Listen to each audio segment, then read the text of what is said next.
In this video, let's talk about the 3 best Shopify apps for free Google traffic. If this is your first time here, my name is David and welcome to the Nerds of E-commerce. Andrew and I, who you'll meet very soon, started this channel because we fell in love with e-commerce. And no matter how hard we try to pull away from e-commerce, it just keeps pulling us back. Don't worry, we're gonna have a separate video where we're gonna talk about what we've done in our career so far so that you can get to know us just a little bit better. Now, before we start, if at any point you found this video to be super helpful, make sure you gently smash that like button because that really helps out the channel out a lot.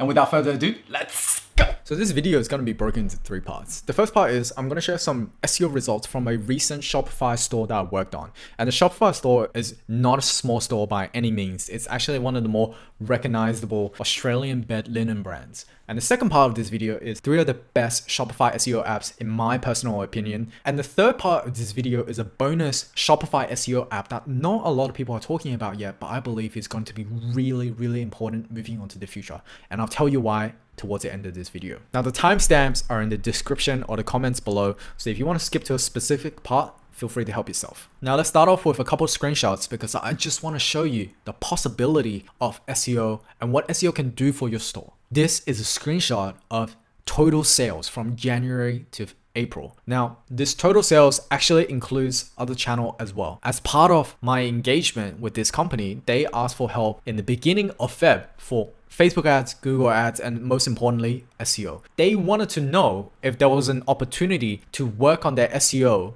to increase the profitability of the company. Because at the end of the day, for the longest time, they've been very reliant on Facebook ads and also Google ads. And this is a screenshot of Search Console, which is essentially the organic version of Google Analytics. So in this tool, it's only organic Google traffic and everything about that source of traffic. After January, when I started working on the store, you can see here that we have been trending upwards in terms of traffic. But getting more traffic doesn't really mean anything.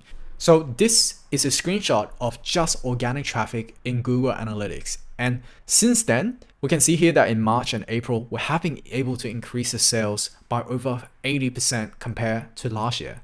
And the main things that I did is nothing magical. It's really just some really basic SEO hygiene work, which is where SEO apps are really helpful. Collection descriptions, product descriptions, and an internal linking strategy that actually just makes sense. Over the next couple of videos, Andrew and I are gonna deep dive into all of these topics. But for today's video, SEO apps are the most useful in helping us working on SEO hygiene because this is the most repetitive and tedious work you have to do.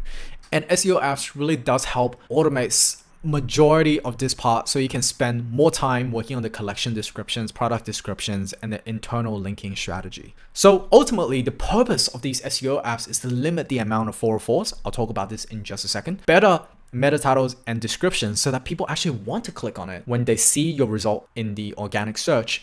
And also, introducing alternate text to images because Google can't read images yet. And finally, you want to be in control of what pages you want to show in Google. And don't worry, I'll talk about that in just a second as well. Unfortunately, because of legal reasons, I can't show you a live backend and I can only show you screenshots. Moving forward, Andrew and I are trying to think of ways where we can show you a live backend, so just bear with us on that. Also, if you want to try any of the apps that I mentioned, I'll leave a link in the description below, so feel free to help yourself. So let's start off with the first app, and that's SEO Optimizer for Booster apps. Now, I know this screenshot says SEO Image Optimizer, but this is more of an all-in-one. And this is one of the more better all-in-one Shopify SEO apps that I've tried. And the 3 main things I use this app for is detecting and redirecting broken links, meta title and description optimization, and image alt text. And I'm gonna dive into each of these independently now. So with broken links, this is a really important aspect of your SEO hygiene because I am sure you clicked on a result where the page is no longer available and you go to a page like this. 1, this is an awful user experience because you can't find what you're looking for.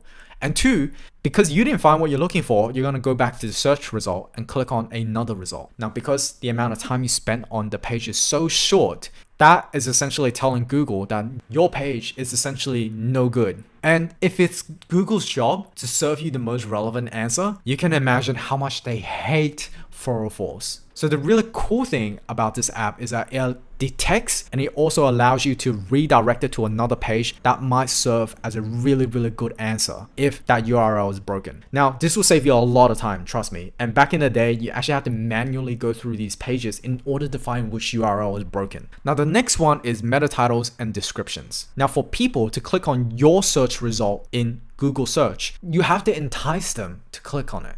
When you don't add in meta titles and description in Shopify, Google will automatically pick up whatever product title name and the first few lines of the description that's available. And if that happens, it looks something like this. Sometimes, if you're lucky, you might get a full product title if you wrote your product title right, but majority of the time, you're gonna get some really random description and also a title that either makes sense or barely makes sense. And that's just a really horrible way of representing your company. Now, the best practice here is that if you know a product that's generating a good chunk of your revenue, you want to handwrite those on the back end of Shopify. You want to spend time and you want to write those meta titles and description yourself by hand. Now, if you have a lot of products, you obviously don't have enough time to handwrite everything. And this is another reason why this app is going to be super helpful. There's a feature within the app that allows you to customize what the meta title template is. So you can go the product title or the product name and then the shop name. And if you turn this status to on, this will essentially insert the right meta titles for your Shopify products. And there's the same feature for meta description as well. And the last reason why I use this app is for image alt text.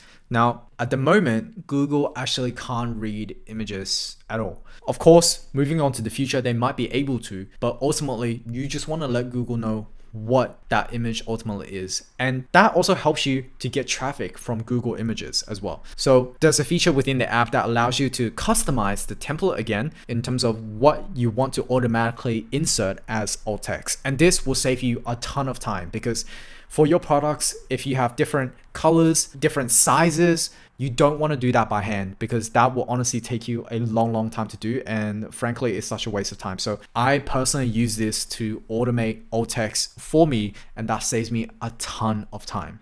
Now, this app is mainly used to make sure you don't accidentally put pages on Google you didn't intend to. Now, why is that important? Let me introduce you to the concept of PageRank and I will do a water demonstration. Okay, so the easiest way to understand PageRank is a water demonstration. So imagine that other more authoritative sites point back to your collections page. And over time, you actually build up PageRank. And let's say the water inside this cup is the amount of PageRank that you have on that collection page. And the amount of water that you have ultimately determines where you rank organically on Google. Now, whatever page rank you have on the collection page, you have the opportunity to distribute it to other places.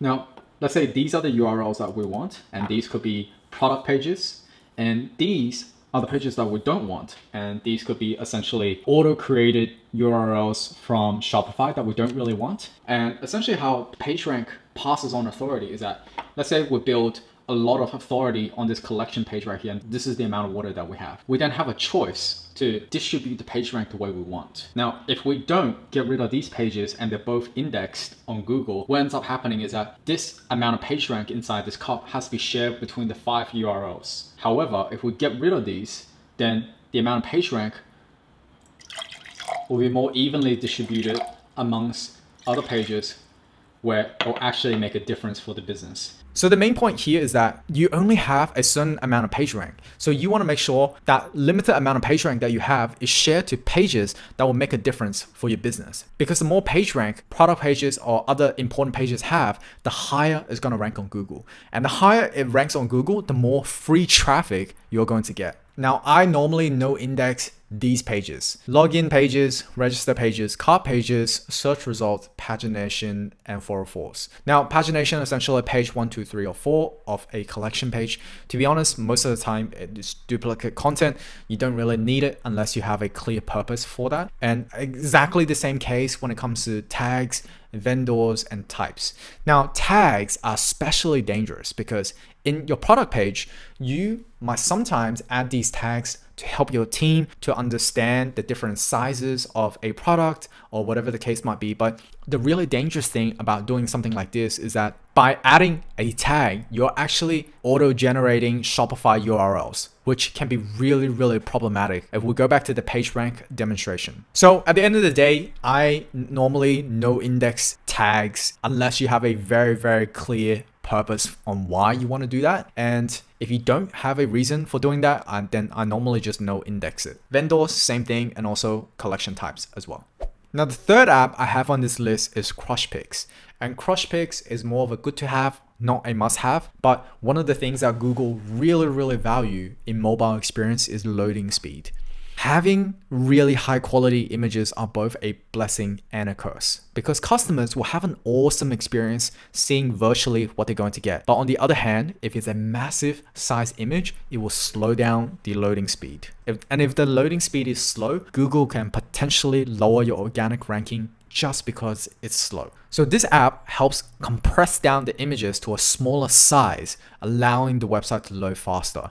And of course, as part of the app, you can actually also add alt text in the app as well. Now, those three apps alone is gonna buy you back a lot of time. And that time can be spent more efficiently on collection descriptions and also product descriptions that will significantly move the needle in your organic search rankings, which we'll talk about in future videos. Now, there's one more thing before we wrap up this video, and that's the bonus app. So the bonus app is AMP by Shop Sheriff. Now, I briefly talked about speed in CrushPix, and I want to re-emphasize how important that is. Your loading speed, especially on mobile, amongst other things, will not only affect how you convert your customers, but also potentially how you rank organically on Google. Now, in 2016, Google released accelerated mobile pages, and speed on those things are near instantaneous. So let me show you on the screen right now.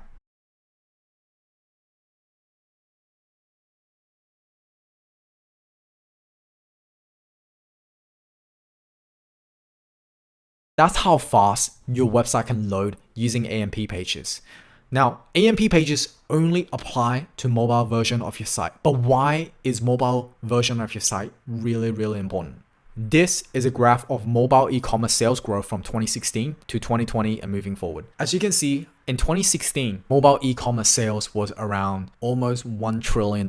This is in trillions, by the way. And in 2020, it's projected to be almost $3 trillion US. And this is all just done on mobile. And this is one of the main reasons why I mentioned that moving forward, mobile is going to be more and more important. And while other people aren't really looking at this app, this is really worth your attention to start trialing, testing it so that you can be way ahead compared to other Shopify stores. And that's it for this video. So if you want to see a full step-by-step guide on how to implement AMP pages, just gently smash that like button, because if this video gets 150 likes, I will add that idea into my video pipeline and I will produce a full step-by-step guide just for you. Don't forget to subscribe, click onto the bell so that when we release more videos like these, you'll be the first one to know. And until next time, see you very soon.